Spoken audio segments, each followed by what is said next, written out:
kika haife ta? Ni na haife ta. Yarki ta cikinki? Ni na haife ta, ita ce babbar diyata. Shine ta ce idan kuɗin mu suka ƙare za mu biya kuɗin haya ba za a amsa ba, ta damu za a yi daga cikin gida. Sunana Fatima Abubakar.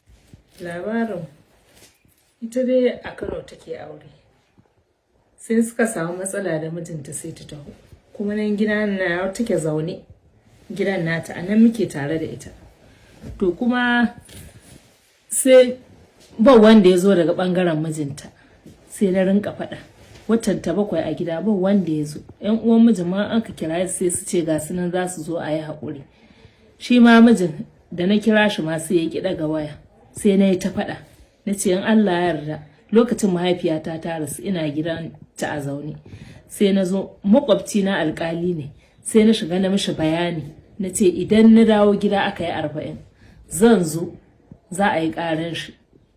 Tunda wannan ai renin wayo ne. Ya za a yi yarinya ta taho mu bai gaya mana ba a wani matsayi take ba. Shi mijin nata kenan? Eh. Kuma an kira shi a waya bai dagawa.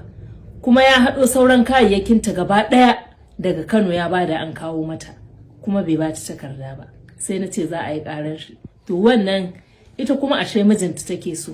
Wannan maganar da na faɗi ita ta sanya ta fito waje ta rinka faɗin maganganu. Zan kashe mata aure. Saboda ita gaskiya aure rai gare shi. Tana son mijinta. Shine ta ce idan kuɗin mu suka ƙare za mu biya kuɗin haya ba za a amsa ba, ta damu za a yi daga cikin gida. Ta yi zaman wata nawa tare da ke bayan shi mijin nata ya ce ta tawo gida? Watan ta 7. Kuma yarki ce kace kika haife ta? Ni na haife ta. Yarki ta cikinki? Ni na haife ta, ita ce babbar diyata. Babanta ya rasu. To tun da kuka shiga gidan tsawon shekara nawa kuka ɗauka a gidan nata? Shekaran mu 3 a gidan. Daga wani lokaci kuka fara biyan haya? Tun lokacin da muka shiga. Tunda a lokacin mu da muka shiga ma gaskiya ba mu san gidanta bane ba. To ya aka yi kina da ya kuma tana da gida ba za ki san saboda dukiyarta ba a hannuna take ba, a hannun aminin babanta take. Da muka shiga gidan ba mu san gidanta ne ba, sai irin mun shiga makwabta muna gaggaisa. To ta kusa da gidan alƙalin ta sani ni ma na san ta, sai da muka ga take cewa ai gidan na yar uwarku ne. Na cewa ce sai ta gaya mu. Bata taba gaya miki ita tana da gida ba? Ta taba gaya mu, ita ba bata san gidan inda yake ba a nuna mata ba. Sai dalilin muna ciki din ta san cewa gidan nata ne. Ya kai tsawon shekaru nawa bata tare da ke? Ila tun tana yaranta ne ta barki ko kuma yaya? Tun tana karama babanta ya amshe ta. Shekara nawa? Tun tana shekara 1 babanta ya amshe ta. Take a hannun kakarta. Sai kakarta ta rasu, sai ta koma hannun baban nata. To da baban nata ya rasu, shi kuma aminin uwar yan biyu ne. Da ya rasu sai ta koma gidan uwar yan biyu. Ita ta haɗa su da mijinta musu aure a gidanta, duka yaranta ne. To ya aka yi batun tashi daga gidan tasanku da aka yi a gidan, ya lamarin ya faru? Lokacin da kuɗin hayan mu suka ƙare muka zo za mu ba da kuɗi. Babu kuɗin mamu a hannunmu. Sai yara na guda 2 'yan mata suka sai da wayoyinsu. Suka haɗa 70,000 suka bada. Suka na ce a mana alfarmar sati 2 za mu cika 30,000 saboda 100,000 muke biya gidan. To sai wakilin gidan aminin baban nata sai ya ce shi gidan ma gaskiya an tada shi daga 100,000. An maida shi 120. Lokacin da kuka yi zaman watanni 7 da ita a gidan, kun taɓa yin hiran gidan kika kuma tabbatar mata da cewa wannan gidan naki ne? Lokacin ma tana gidan mijin nata, ta zo sallah. Sai kanwata take cewa an cikin san gidanki, ya ce ta a to nan inda muke ciki nan ne gidanki. Su yaran ma su suka fara gaya mata kafin ma ni in gaya mata. Sannan ta tabbatar cewa gidan nata ne. Sannan ta tabbatar cewa gidan nata ne. To an ce ta tayar da ke a gidan, kuma yanzu haka kamar ma aro ne aka baku ko yaya, ko me yake faruwa? Da aka maido mana 70,000 din aka ce sai mun cika 50,000 za mu cika, an maida gidan 120. Sai na ce to a mana alfarmar sati 2.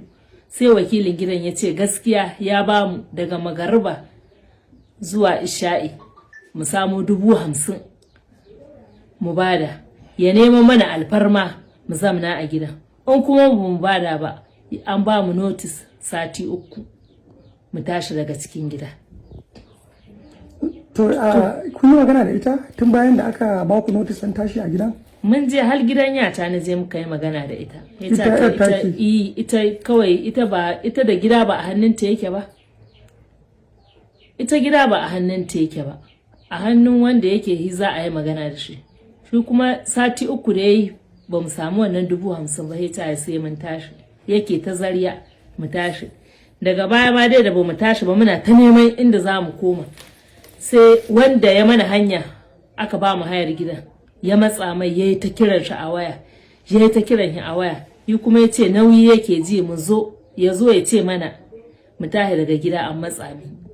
Shine dai ran nan dai abin da ya tura aka matsa. He mun fita, sai muka fiddo kayan mu waje. Muka ajiye. Sai muka rufe gidan muka ba su mukulla. Da gaske an fito muku da kaya ko ne ku ne kuka fito da kaya? A'a, mu muka fito da kaya mu, amma dai su suka matsa mana sai mun tashi mun bar gidan saboda muna ta yawa inda za mu sami gida babu. Shine sai muka fito suka ce a rufe a basu mukulli, mu fiddo kamu mu rufe a basu mukulli. Gaskiya su kawai gidansu suke su. Mu muka fiddo kamu da hannunmu. Kuka ajiye a waje? Muka ajiye a waje. Yanzu kuna ina daga baya kun samu wani gidan ne? Wani wasu bayan Allah suka ba mu aran gida suka ce mu zamna kafin mu samu inda za mu. A wani unguwa ina a wani gari? A nan bayan Daura mu. Daura. ‘Ya'yanki yanzu su nawa ne, wato kanan ita diyar ta? Su 7 ne. Duk kuma kina tare da su ko sun yi aure? Duka ina tare da su. A wannan gidan da aka baku aro? Wane ne wakilin wannan gidan? To gidan can wancan gidan akwai wakili? Mabuɗi.